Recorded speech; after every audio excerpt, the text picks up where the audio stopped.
Hoje, a Península Ibérica é constituída de dois países soberanos, Portugal e Espanha. Mas, no século XV, as coisas eram um pouco diferentes.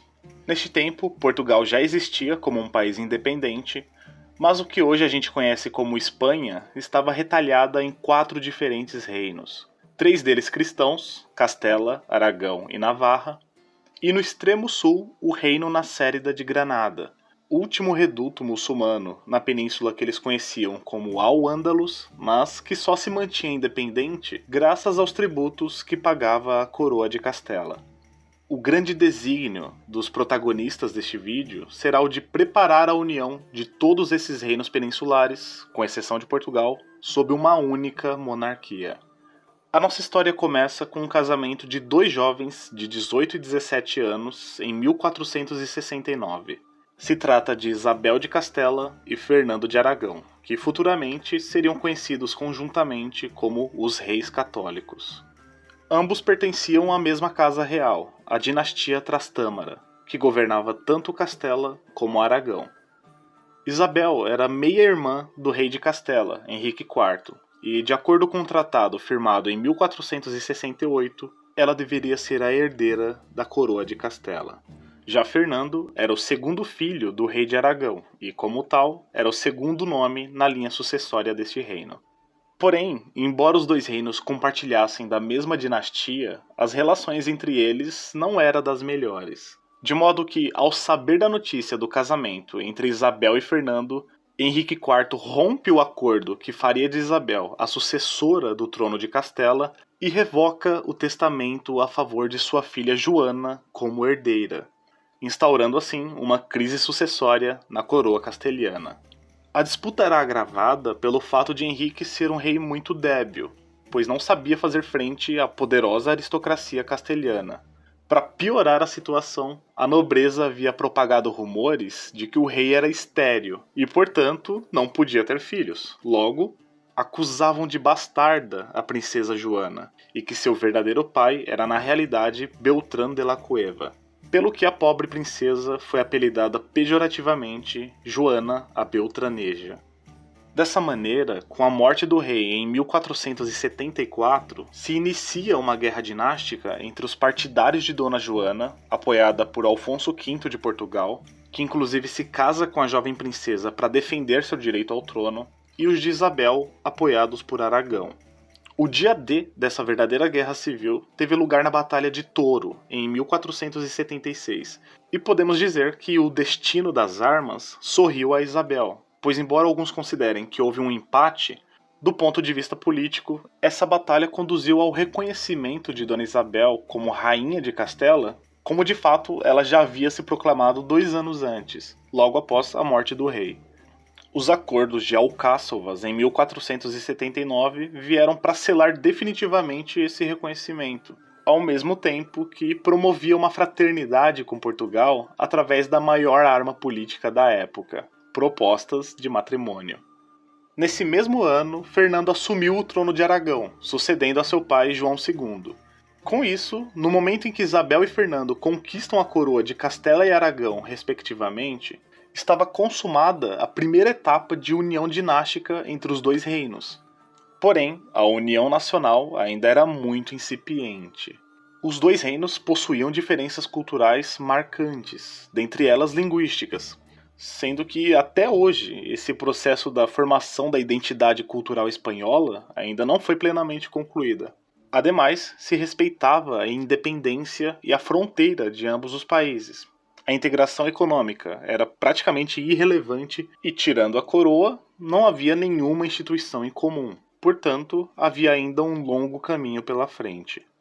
No entanto, a questão mais urgente a ser resolvida pelos reis católicos, na realidade, era a consolidação da sua autoridade diante de uma nobreza tão influente. Aliás, é uma característica do período do Renascimento a imposição cada vez mais absolutista do poder real em detrimento da nobreza, que ainda carregava aspectos feudais da Idade Média nessa transição para a Idade Moderna. Portanto, em questão de política interna, os reis católicos se empenharam em aumentar o poder real em seus territórios. De um lado, se desfazendo dos nobres antagônicos da época da Guerra Sucessória, e por outro, domesticando a nobreza aliada.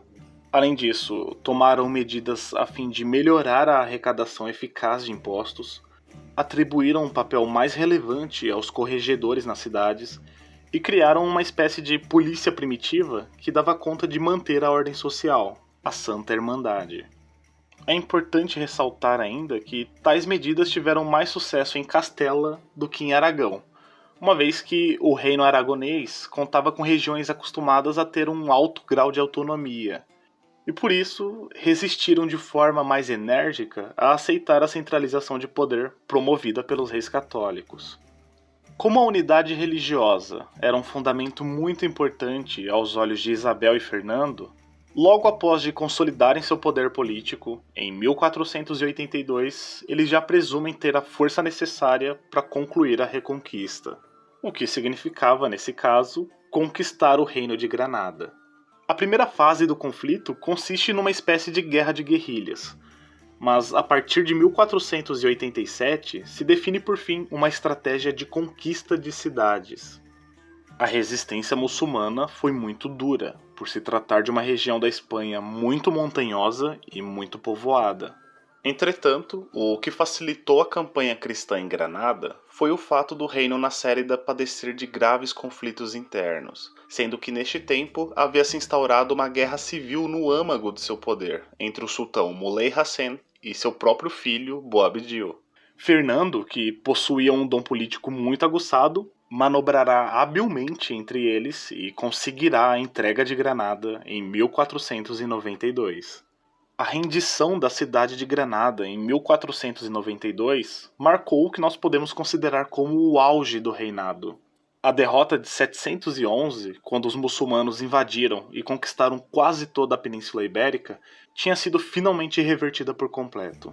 A reconquista, que já se arrastava por quase 8 séculos, foi enfim concluída, e nisso os reis católicos eram considerados por toda a cristandade como restauradores daquela Espanha cristã. Ainda em 1492, baseados nesse mesmo aspecto de unidade religiosa, em que a Espanha deveria ser um lugar onde somente a religião cristã deveria ser professada, os reis católicos emitiram o decreto de expulsão dos judeus de seus territórios. Essa medida tinha antecedentes claros. Alguns anos antes, mais precisamente 1478 em Castela e 1483 em Aragão, a Inquisição Espanhola foi instituída. Embora a instituição e os métodos da Inquisição tenham sido geralmente ligados à Espanha ou à Inquisição Espanhola, é preciso lembrar que, como instituição, ela nasceu na verdade no século XII, a fim de garantir a pureza das crenças e combater a heresia. Mais especificamente, a heresia cátara, que nesse tempo ganhava muitos adeptos na França. Os reis católicos então reviveram essa instituição, e sua intenção era de julgar não a muçulmanos e judeus, como se tem acreditado, mas sim os casos de falsos convertidos ao cristianismo. A outra novidade da Inquisição Espanhola é que, diferente da Inquisição original, ela estava inserida nas estruturas do Estado. Assim, quando o decreto de expulsão dos judeus foi aplicado em 1492, foram estabelecidas duas opções a eles: serem batizados, integrando-se à comunidade com garantias contra a Inquisição, ou pegar seus pertences e emigrar. Isabel então estendeu uma regra: os que partiram, se retornassem e aceitassem se tornar cristãos, poderiam recuperar os bens vendidos pagando por eles o mesmo preço que receberam. Dessa forma, estabeleceu-se como norma na Espanha a unidade religiosa, o que Isabel considerava uma grande vantagem para seus reinos, pois assim ganhavam solidez moral ao submeter todos os súditos ao mesmo princípio de autoridade. Do seu ponto de vista, inserido na fé, esse era o maior bem que se poderia conseguir para os seus reinos, abrindo as portas que finalmente conduzem à salvação. Obviamente, hoje é muito mais fácil tomar tudo como extremismo religioso, mas se colocando no lugar deles e entendendo o contexto ao qual eles estavam submetidos, se compreende por que tal política foi aplicada. Inclusive, é dessa política de unidade religiosa que advém o apelido de reis católicos em referência a Isabel e Fernando. Para equilibrar as forças entre Espanha e França, cujo rei ostentava o título de Cristianíssimo atribuído pelo Papa, posteriormente, em 1496, os esforços de Isabel e Fernando para unificar religiosamente toda a Península Ibérica foi recompensado com o título de Reis Católicos atribuído pelo Papa Alexandre VI. 1492 contempla ainda mais um acontecimento singular na vida dos reis católicos. Eles entraram para a história por terem contribuído decisivamente para o descobrimento da América. No ano de 1486, depois do colapso da rota para o Oriente pela ocupação de Constantinopla pelos turcos, o navegador genovês Cristóvão Colombo procurava por quem financiasse seu projeto de chegar à Ásia por uma rota alternativa. Se baseando na teoria de que a Terra era redonda, Colombo propôs chegar à Ásia navegando em direção ao oeste. Foi então que ele resolveu recorrer aos reis católicos com o objetivo de obter recursos para tal empreitada. Como nesse momento a prioridade ainda era a conquista de Granada, o projeto foi duramente criticado por especialistas aragoneses. No fim das contas, foi a rainha Isabel quem acreditou em Colombo e concedeu o apoio material necessário para a sua ousada expedição. Assim, graças a Isabel, abriu-se um novo horizonte para a monarquia espanhola. Colombo estava certo na sua teoria de que a Terra era redonda. Ele só não contava que no meio do caminho entre a Europa e a Ásia haveria um imenso continente no meio. A viagem de Colombo foi mais longa do que se esperava, e quando pisou em terra firme, já se acreditava ter chegado ao Japão. Mas a princípio eles não encontraram o ouro ou as especiarias tão desejados. No regresso da viagem, Colombo colidiu com o humanismo da rainha Isabel, que disse sim à América por um único motivo: a evangelização dos povos que ali habitavam. Posteriormente, esse continente seria batizado com o nome de Novo Mundo pelos europeus. E realmente, um mundo totalmente novo se abria para o Ocidente. O último grande ato de Fernando foi a incorporação do Reino de Navarra, processo ao qual ele deu início em 1512. Porém, Isabel já não estava mais viva para presenciar essa conquista, já que ela veio a falecer em 1504. Fernando, por sua vez, viveu ainda 12 anos a mais que ela.